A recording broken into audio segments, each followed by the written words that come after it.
অভিনেতা শিক্ষক গতিকে এখেতৰ তাত সকলো গুণ আছে। এইজন ৰঞ্জন শৰ্মাই এই দাদাগিৰি ছবিখনৰ নাম দিছিলে। এই ছবিখনৰ নাম দিছিলে দাদাগিৰি।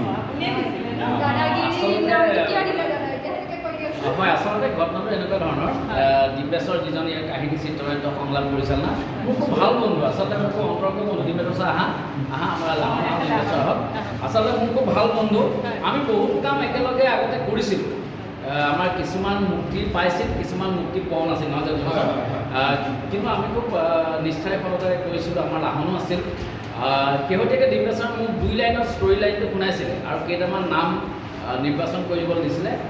মই তেতিয়া দিছিলোঁ ইংৰাজী নাম দিছিলোঁ, চেলেঞ্জ দিছিলোঁ, দাদাগিৰি দিছিলোঁ, কিবা দাদাগিৰি নামটো ডিম্বেশ্বৰ পচন্দ কৰিলে। মই দাদাগিৰি ৰাখিলেও বেয়া নালাগিব আৰু যেতিয়া তেনেকৈ হ'ল আৰু তাৰপিছত ছবিখন দাদাগিৰি হ'ল। মই এইটো কথাহে কওঁ নামটোতকৈ, আচলতে এই ছবিখন আপোনালোকে এইকাৰণে ছবিগৃহলৈ চাবলৈ আহক। ছবিখন কোনো চাউথ ইণ্ডিয়ান ছবি বা বলিউডি ছবিৰ নকল ছবি নহয়। সম্পূৰ্ণ মৌলিক কাহিনীৰ, সম্পূৰ্ণ একশ্যন, মনোৰঞ্জন আৰু পাৰিবাৰিক কাহিনীয়ে ভৰপূৰ এখন সুন্দৰ অসমীয়া চলচ্চিত্ৰ। মাটিৰ গোন্ধ থকা, কেঁচা মাটিৰ গোন্ধ থকা এখন ছবি। গতিকে মই আজিৰ তাৰিখত এই পোষ্টাৰ ৰিলিজৰ পবিত্ৰ দিনটোতে অসমবাসী ৰাইজক বিনম্ৰভাৱে অনুৰোধ জনাইছোঁ, আপোনালোকে যিটো দিনতে দাদাগিৰি ৰিলিজ হয় আপোনালোকে দলে বলে ওলাই আহক, দাদাগিৰি চাওক আৰু নিশ্চিতভাৱে আমাৰ 100% মই ক'ব পাৰোঁ এটা সুন্দৰ মন লৈ আপোনালোকে কিন্তু ছবিগৃহৰ পৰা ঘূৰি যাব পাৰিব। আৰু ইয়াৰ কাষ্টিঙো বৰ সুন্দৰ, চৰিত্ৰ অনুযায়ী শিল্পীক নিৰ্বাচন কৰিছে।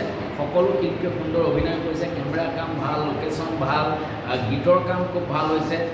গতিকে সকলোখিনি মিলি মই ভাবিছোঁ এখন সৰ্বাংগ সুন্দৰ ছবি অসমবাসী ৰাইজে লাভ কৰিব। আৰু সকলোৱে ওলাই আহক, অসমীয়া ছবি চাওক।